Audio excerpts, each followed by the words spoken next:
Shalom, horas untuk kita semuanya, Amang dan Inang.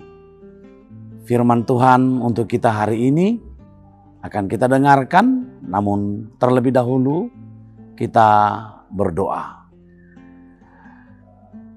Berkati kami Tuhan di saat mendengarkan firman-Mu, agar firman-Mu kami dapat pahami dan mengerti untuk kami laksanakan dalam kehidupan kami. Hanya dalam Yesus Kristus kami berdoa. Amin. Saudara-saudara yang terkasih dalam Yesus Kristus, firman Tuhan untuk kita pada hari ini ada tertulis dalam kitab Mazmur pasal 19 ayat 13. Demikian firman Tuhan. Siapakah yang dapat mengetahui kesesatan? Bebaskanlah aku daripada apa yang tidak kusadari. Demikian firman Tuhan. Saudara-saudara yang terkasih dalam Yesus Kristus, kita hidup di dunia ini sangat penuh dengan tantangan dan rintangan. Bahkan hidup di dunia ini pun ada yang menginginkan kita jatuh ke dalam dosa. Banyak cara dilakukan dunia ini membuat kita tidak setia kepada Tuhan. Banyak cara dunia ini membuat kita berjalan dalam sebuah jalan yang tidak dikehendaki Tuhan, kita tersesat. Saudara-saudara yang terkasih dalam Yesus Kristus, demikian juga yang dihadapi oleh pemazmur dalam kitab Mazmur hari ini. Dia merasakan bahwa dia menghadapi orang-orang yang menginginkan dia jatuh dan tersesat. Agar dia tidak setia kepada Tuhan Allah.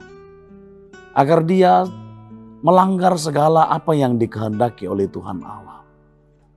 Maka Mazmur mengatakan dalam firman Tuhan hari ini, siapakah yang dapat mengetahui kesesatan?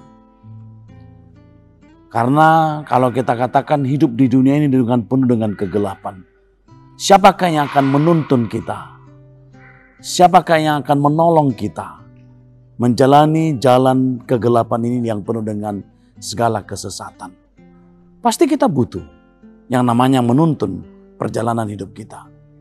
Kita butuh seseorang yang memegang tangan kita agar kita tidak tersesat. Bahkan kalau pada zaman saat ini dikatakan kita butuh yang namanya sebuah penuntun arah. Kita butuh peta yang sangat jelas supaya kita jangan tersesat. Saudara-saudara yang terkasih dalam Yesus Kristus, bahkan pemazmur mengatakan, bebaskanlah aku dari apa yang tidak kusadari. Bebaskanlah aku. Hanya karena seorang penuntunlah kita akan terbebas dari yang tidak kita sadari. Karena ketika kita melangkah, terkadang kita tidak sadar kita jatuh dari dalam dosa. Kita sadar, kita ingin mengetahuinya. Hanya ada satu yang akan menolong kita. Hanya ada satu yang membantu kita. Siapakah dia? Tuhan Allah. Sama seperti Daud yang akhirnya mengatakan, Tuhan adalah gembalaku, takkan kekurangan aku. Daud mengatakan juga bahwa dia akan membimbing ke arah yang tenang. Dia akan menuntun. Itulah yang dikatakan pemazmur dalam hal ini, yaitu Daud. Hanya Tuhan Allah lah yang dapat membimbing, menuntun dia mencapai sebuah sukacita.